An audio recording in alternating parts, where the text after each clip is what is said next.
Bom dia. Eu sou o capitão Vitorino Pereira. E o senhor, quem é? Não me mate, capitão. Pelo amor de Deus! Imagine o sertão, final do século XIX. O que se vê é seca e pobreza. Um lugar esquecido pelo Estado, onde famílias brigam por terras. Foi nesse contexto que nasceu um garoto que mais tarde seria conhecido como Lampião, o rei do cangaço.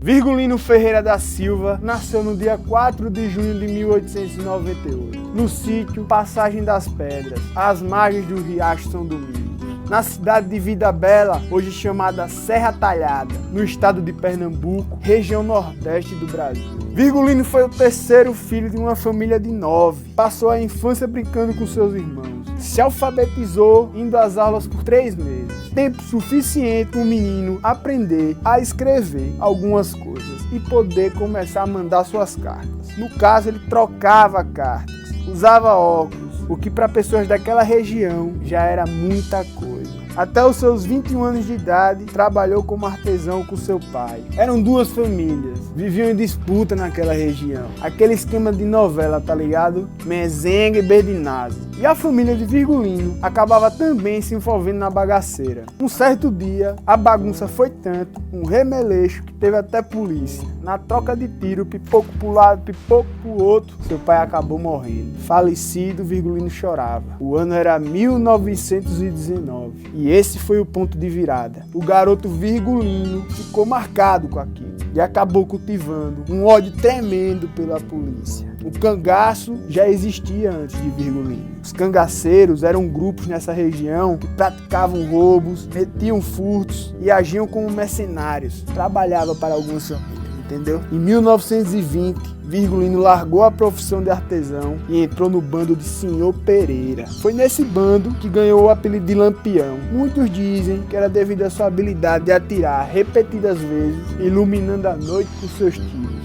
E também quando as faíscas de sua espingarda refletiam nos seus óculos e seus olhos viravam chamas. Rapaz, naquela época era assim. Todos do bando andavam a cavalo e em trajes de couro, chapéu, sandália, casaco, cinto de munição e calça, tudo de couro, para protegê-los dos arbustos com espinhos, típico da vegetação caatinga. Por onde passavam, os cangaceiros roubavam as armas da polícia, fazendo crescer cada vez mais o seu poderio bélico. Era espingarda para todo lado. Lampião foi se destacando no bando. Metia tiro em todo mundo, roubava, mas não errava um tiro não, aquele menino. Era bom demais. Até que 2 anos depois, Senhor Pereira desistiu da vida do cangaço e passou a responsabilidade de líder para ele, Virgulino Lampião. Foi assim que começou a sua vida como chefe dos cangaceiros. Durante muitos anos, Lampião atacou fazenda, aldeia, cidades, famílias, coronéis, políticos, roubava tudo que podia. Mas muitas das coisas que roubou, ele deu aos pobres da região. Por isso, foi considerado por muitos herói. E, mesmo depois da sua morte, o chamavam de Robin Hood do sertão. Mas, se para uns ele era herói, para outros era um vilão desprezível. Roubava, cometia atrocidades horríveis, sequestrava, assassinava, torturava, mutilava, estrupava, que contribuiu bastante para sua fama de terror. Muitos casos ficaram famosos. Um deles foi o seu primeiro grande ataque como chefe do bando. Em junho de 1922, no estado de Alagoas, próximo da divisa com Pernambuco, Sergipe e Bahia, o assalto ao casarão da Água Branca, onde vivia a baronesa Joana Vieira, viúva do senhor Joaquim Antônio de Siqueira Torres, conhecido como Barão de Água Branca. A baronesa, com 90 anos de idade, assistiu o bando de Lampião invadir a sua casa, roubar uma grande fortuna e todas as suas joias. Então, podemos dizer que Lampião roubou as joias da coroa? Caso curioso em sua história foi quando ele lutou a favor do Estado. É isso mesmo, em 1926, a Coluna Prestes havia chegado ao interior do estado do Ceará. Coluna Prestes, movimento liderado pelo capitão do exército, Luiz Carlos Prestes, que ganhou forças com militares de média e baixa patente entre os anos de 1925 e 1927, na República Velha. Eles reivindicavam uma reforma constitucional para trazer critérios mais justos no cenário político nacional. Exigiam que o processo eleitoral fosse feito com o uso do voto secreto, imagina. Criticavam os vários episódios de fraude e corrupção que marcavam as eleições e eram favoráveis à liberdade dos meios de comunicação. Partiram do sul, pelo interior do país, chegando ao nordeste. O que importa é que a coluna Prestes estava incomodando muito o governo. E o estado do Ceará, junto ao deputado federal Floro Bartolomeu, em uma medida de desespero para combater a coluna Prestes, criou uma força especial de defesa chamada Batalhões Patrióticos. Bartolomeu estava ligado que os soldados da coluna Prestes eram experientes em batalha, macaco velho, sabe?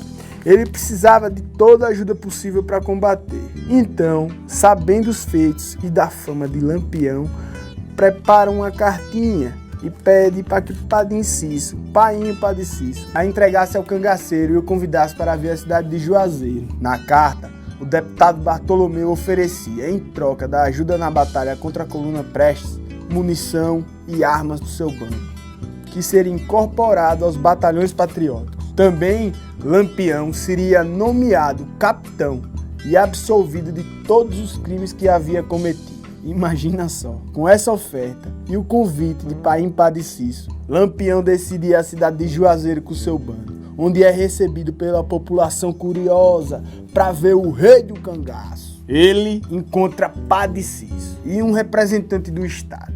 Assina um documento de responsabilidade e logo depois recebe tudo que lhe foi oferecido na carta.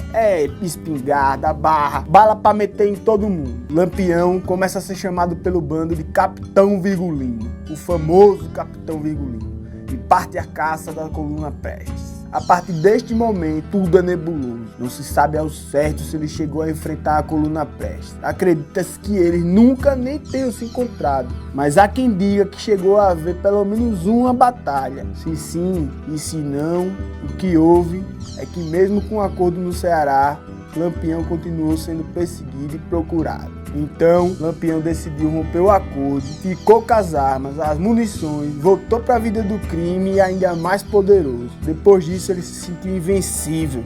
Há anos, não encontrava grandes resistências aos seus ataques. Até que em 1927, decidiu atacar Mossoró, a segunda maior cidade do Rio Grande do Norte. O episódio ficou conhecido como o Cerco a Mossoró. Mas a cidade ficou sabendo antes que eles estavam se aproximando.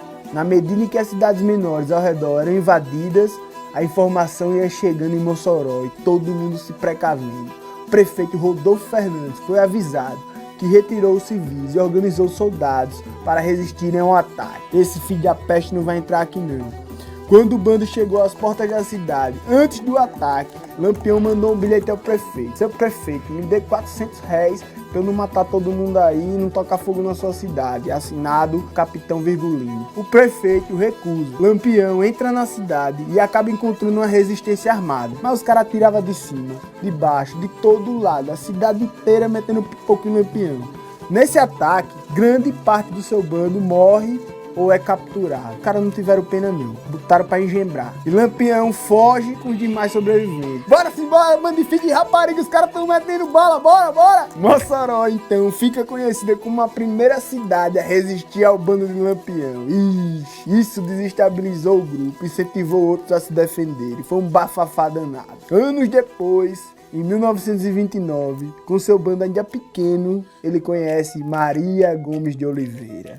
A Maria Bonita. Maria Bonita. Ela era casada, pense, mas sempre que brigava com seu marido, voltava para a fazenda de seus pais. Foi lá que Lampião e Maria Bonita se viram pela primeira vez. Sua família, os Oliveira, eram antigos amigos e admiradores do Capitão Virgulino.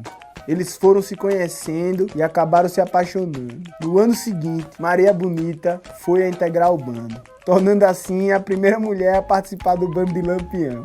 Chegou metendo o pé na porta e ainda botou outras mulheres pra dentro. Bora! Desse jeito, outras mulheres começaram a ser aceitas e começaram a participar do grupo de Lampião. Capitão Virgulino e Maria Bonita tiveram uma filha, bem bonitinha menina, chamava Expedita.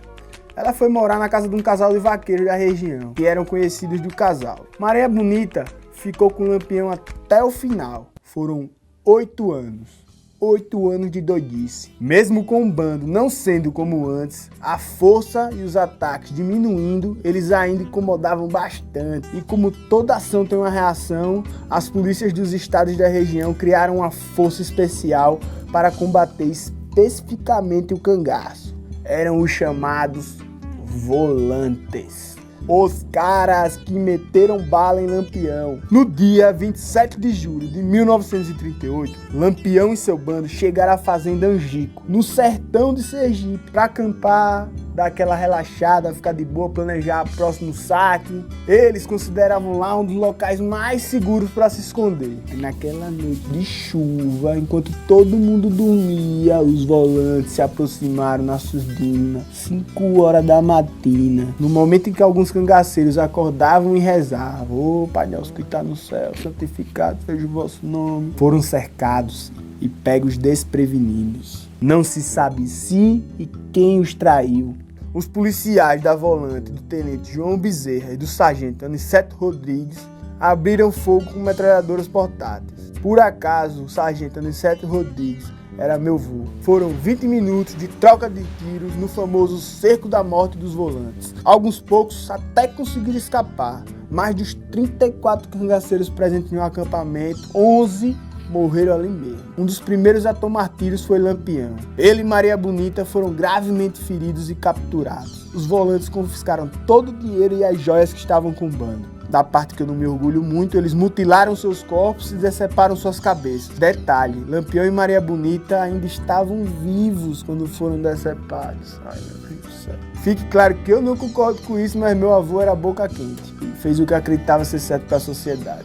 Quem pode julgar, né? Eles colocaram sal nas cabeças, mergulharam em uma lata de querosene e as carregaram como troféus, percorrendo os estados nordestinos. O coronel João Bezerra exibia as cabeças em estado de decomposição, atraindo multidões. Milhares de pessoas vinham ver a cabeça de Lampião, Maria Bonita e de alguns outros importantes de seu bando. Primeiro, as cabeças estiveram na cidade de Piranhas, em Alagoas, onde foram arrumadas cuidadosamente na escadaria da igreja, junto com as armas e apetrechos dos cangaceiros. Lá, elas foram fotografadas e depois as cabeças foram levadas a Maceió e ao sul do país. Lá em 1969, mais de 30 anos depois que os restos mortais foram devolvidos às famílias para serem sepultados, pondo fim ou início à lenda do rei do cangaço. Não se sabe ao certo quantos integraram o bando de Lampião. Alguns dizem que não chegou a 50 e outros que foram mais de 200 cangaceiros em seu auge. Fala galera do Revisão, beleza? Espero que vocês tenham gostado da história. Agora eu vou contar um pouquinho da curiosidade que rolou aí do meu avô Aniceto Rodrigues. É verdade, meu avô encontrou o esconderijo de Lampião e mandou uma mensagem: "O boi tá no pasto". Foi aí que todo mundo descobriu onde ele estava e aconteceu o Cerco da Morte.